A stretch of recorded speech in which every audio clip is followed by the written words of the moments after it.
we then officially enter into the 1 square mile city of London. Now as we do, we then leave the Docklands area behind us. Now if you look there to our right, you'll see the most historical landmark anywhere in the city, the Tower of London. It's been a variety of different establishments in its time: a palace, a royal mint, an observatory, even a zoo, perhaps most famously as a state prison or a place of execution.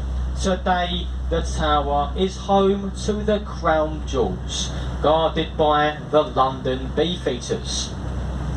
And to our left, London's very own warship, codenamed C-35 for the HMS Belfast. She was built in the exact same shipyard as the ill-fated Titanic, that being the Harland and Wolff shipyard in Belfast, Northern Ireland. She took part throughout the Second World War. She was also involved in the War of Korea during the 50s. Now moored here today as a floating maritime museum open to the public 7 days a week.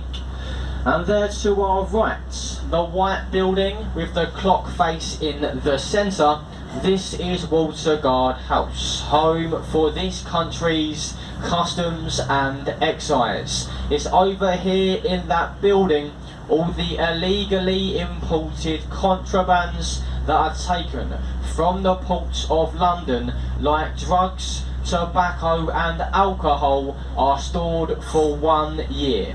When that year expires, apparently these items then get burned via a large incinerator.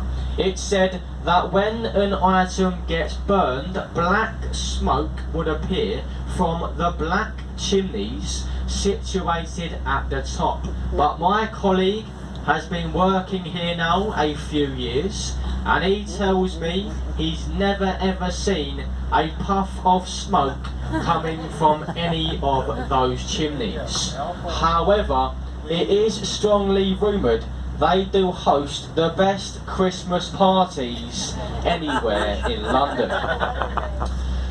We now approach the New London. Now once we pass beneath the bridge, look there to our left, and in a moment you'll see moored inside the St Mary Overy wet dock a wooden sailing ship.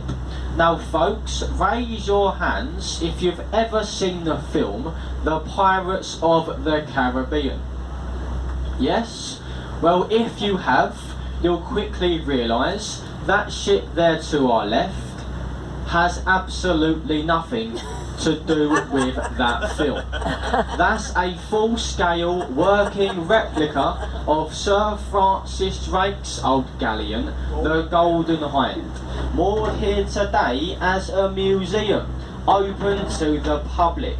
Now believe it or not, that small ship has sailed around the globe twice, tracing the exact same routes that Drake took when of course he sailed around the globe himself in the early 1500s.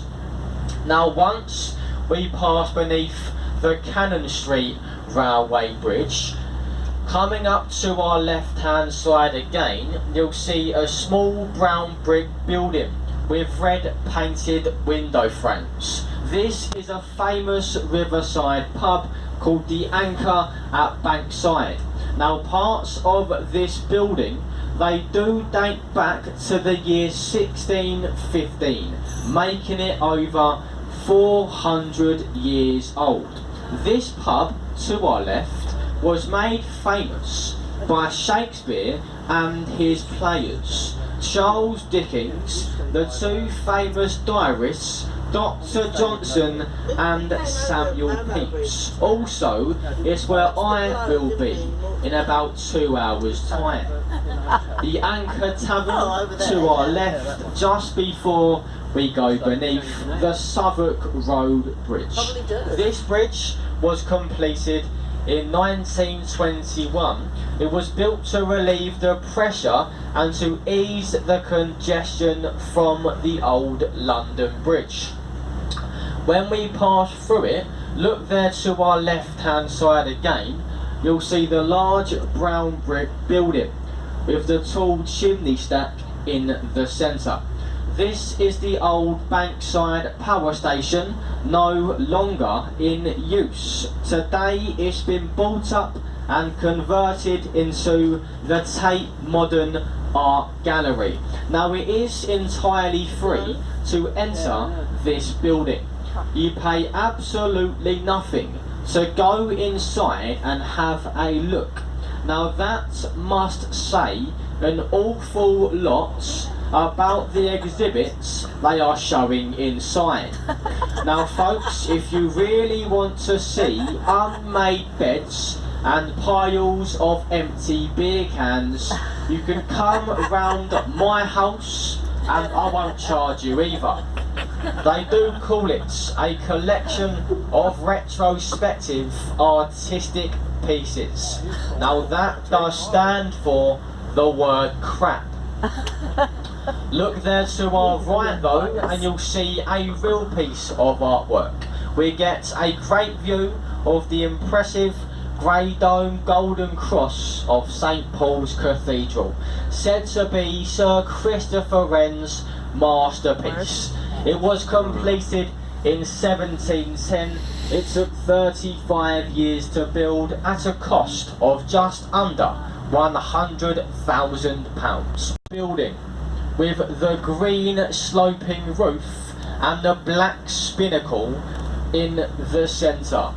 Now this is the old city of London School for Boys. Now many different famous peers of the realm were educated inside this building. That does include Lord Asquith, Anthony Eaton, Sir Winston Spencer Churchill, and of course myself. Now look to the face of the building. Like I say, it covers an area of just 1 square mile. Its eastern boundary is Tower Road Bridge. There to our left and dominating the skyline, you'll see the new tallest building in Western Europe, the Shard. Also resemble a shard of glass standing at 1,016 feet tall, designed by the famous Italian architect Lorenzo Piano. Now the Shard, it does incorporate 78 different floors. At the very top, a public viewing gallery. A bit further down, it has London's first ever 6-star hotel, the Shangri-La, and the rest of the building is made up as a large office complex, a few luxury bars, shops, restaurants, and what we call here in London, luxury unaffordable housing.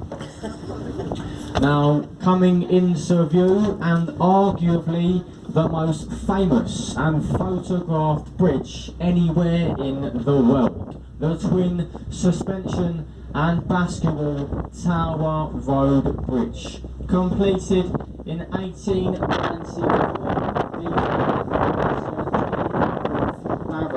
Now each of the lower central basketballs can be raised and lowered like a drawbridge in a matter of just 90 seconds in order to allow larger vessels in and out of the upper port of London. Bearing in mind, these basketballs weigh 1,100 tons each. Now this bridge ahead of us, it is commonly referred to as the gateway to the city. Now there to our right, we're making a very short stop alongside St Catherine's Pier. If you are leaving us at this point, make your way downstairs please to the exits and await permission to disembark the boats. When doing so, please do make sure you mind the step from the boats onto the pier. Do take care and enjoy the remainder of your evening here in London. Thank you.